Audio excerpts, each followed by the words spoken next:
बिस्मिल्लाहिर्रहमानिर्रहीम। Dear student, अस्सलाम वालेकुम। उम्मीद है आप खैरियत से होंगे। बेटे जी, हम लोगों ने लेक्चर शुरू किए हुए हैं 9th क्लास चैप्टर नंबर 3। आज का हमारा टॉपिक है 3.3, दैट इज फ्रिक्शन। देखिए बेटे जी, फ्रिक्शन क्या होती है, इसे उर्दू में रगड़ कहते हैं। फर्स्ट करें, हम किसी जमीन पर बॉल को लटकाते हैं। ठीक है जी, ये बॉल है। बॉल को हमने कुछ फोर्स लगा के इसको लटकाया है, रोल किया है। हम देखते हैं बॉल कुछ दूर जाकर फर्स्ट करें सम डिस्टेंस एस कवर करके खुद ब खुद क्या हो जाती है, एम मास की जो बॉल है बी पॉइंट पर आकर रुक जाती है। सेम इसी तरह से एक आदमी क्या है, साइकिल चला रहा है, आई समझ। तो वो जब साइकिल चलाता है तो क्या होता है, वो अपने पाँव की मदद से पैडल को जोर जोर से क्या करता है, घुमाता रहता है, घुमाता रहता है, घुमाता रहता है। अगर वो पाँव पैडल को जोर से लगाना, घुमाना छोड़ दिए तो आप देखेंगे साइकिल खुद ब खुद रुक जाती है। अब वो कौन सी चीज है जो बॉल को रुकने पर मजबूर करती है, या वो कौन सी चीज है जब साइकिल के पैडल को जोर से नहीं लगाया जाता और साइकिल का पैडल यानी साइकिल रुक जाता है, वो है फोर्स ऑफ फ्रिक्शन। तो फोर्स के फ्रिक्शन क्या है, एक ऐसी फोर्स जो किसी जिस्म में हरकत में क्या पैदा करती है, मुज़ाहमत, हरकत को रोकती है। वैसे भी हम इस चैप्टर के शुरू में पढ़ चुके हैं कि फोर्स एक ऐसा अमल है जो किसी जिस्म में हरकत पैदा करता है, या हरकत पैदा करने की कोशिश करता है, या हरकत करते हुए जिस्म रोकता है या रोकने की कोशिश करता है। अब यानी कि रुकने के लिए फ्रिक्शन होना लाजमी है। ठीक है जी। अब ये देखें, हम देखते हैं सबसे पहले फ्रिक्शन क्यों कर पैदा होती है, यानी हाउ फ्रिक्शन प्रोड्यूस। ठीक है। अब देखें, जितने आसान, हमवार और मुलायम हो, फर्स्ट में मैं देखें ये दो जिस्म बना रहा हूँ। फर्स्ट में एक ब्लॉक है, एक इसका नाम ए है, इसके नीचे मैंने एक और ब्लॉक रखा है, उसका नाम है बी। अब देखने में तो इनकी सतहें क्या है, हमवार है। इसको एक दूसरे में रखकर हम क्या करें, घसीटें तो इसमें क्या होगी, रगड़ की फोर्स पैदा होगी। और वो क्यों पैदा होती है, जब हम इसके इस हिस्से को माइक्रोस्कोप से देखें तो इसमें हमें छोटे छोटे उभार कोल्ड वेल्ड्स नजर आते हैं। वो कोल्ड वेल्ड्स एक दूसरे में क्या करते हैं, फंस जाते हैं, जो फ्रिक्शन का बायस बनते हैं। जितने ये कोल्ड वेल्ड्स ज्यादा होंगे उतनी फ्रिक्शन क्या हो जाएगी, ज्यादा। इस तरह हम आजमा कर देखें कि एक फर्ज करें, हम बाइक चला रहे हैं, एक सड़क ये है एक जो बिल्कुल हमवार है, और एक सड़क ये है। आप देखें, हमवार सतह पर हमारी हरकत जो होगी वो स्मूथली होगी, आसानी से होगी, स्पीड भी ज्यादा होगी। जबकि जो गैर हमवार सतह है वहां पर क्या होगी, उसकी इनके स्पीड कम होगी, उसकी इनके हरकत भी क्या होगी, मतलब स्मूथली नहीं होगी। अब हम ये देखते हैं कि फ्रिक्शन की हम लोग ये टर्म पढ़ते हैं। फ्रिक्शन वैसे हमारी रोजमर्रा जिंदगी में बड़ी अहम है। फ्रिक्शन है तो हम चल सकते हैं।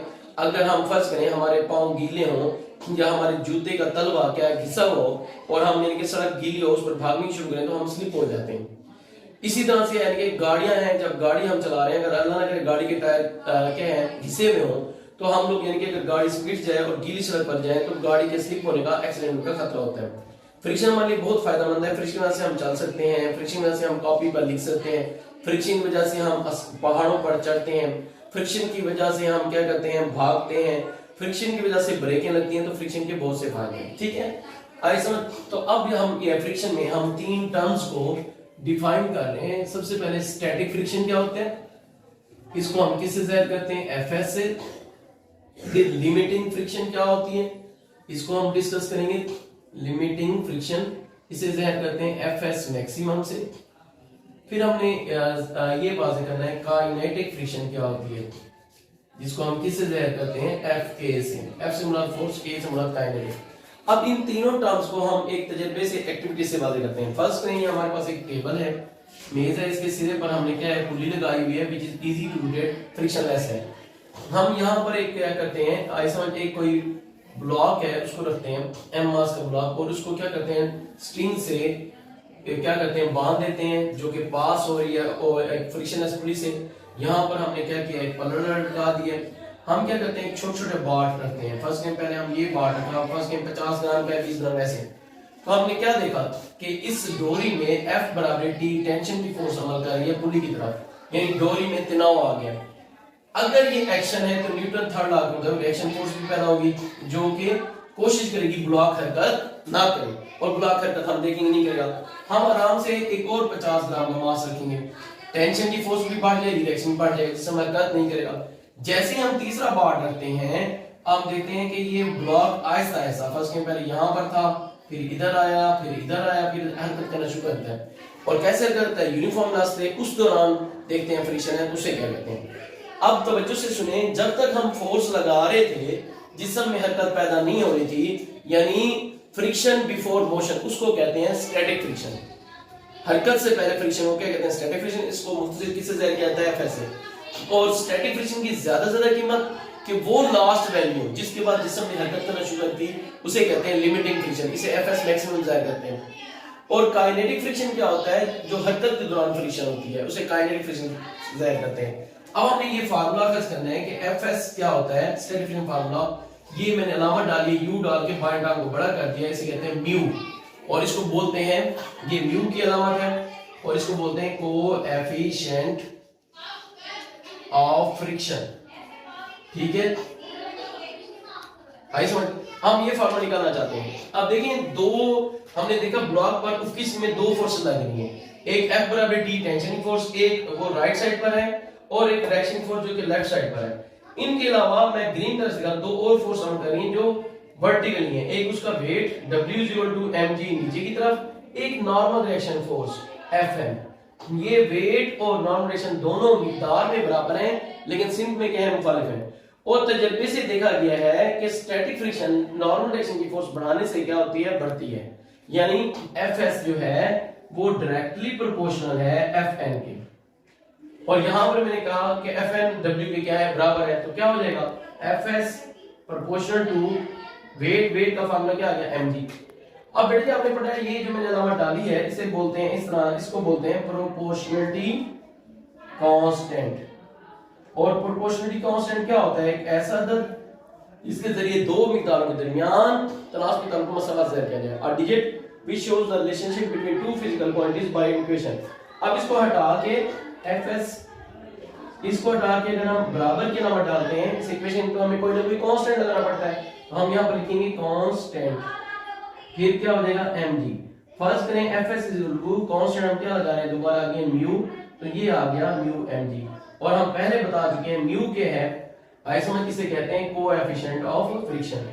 अगर म्यू का फार्मूला निकालना हो तो बड़ा आसान है, इस तरफ आ जाए आप लोग, म्यू बराबर क्या हो जाएगा? mg मल्टीप्लाई होता है, इस तरफ जाके डिवाइड हो जाएगा Fs ओवर mg। और अगेन अगर देखें Fs mg किसका फार्मूला था? Fn का। अब देखें तो इसकी तारीफ करें तो क्या होगा? कोएफिशिएंट फ्रिक्शन की तारीफ करें तो ये स्टैटिक फ्रिक्शन और नॉर्मल रिएक्शन के दरमियान रेशो होती है, तनासब होता है। ठीक है, it is the ratio between static friction and normal reaction.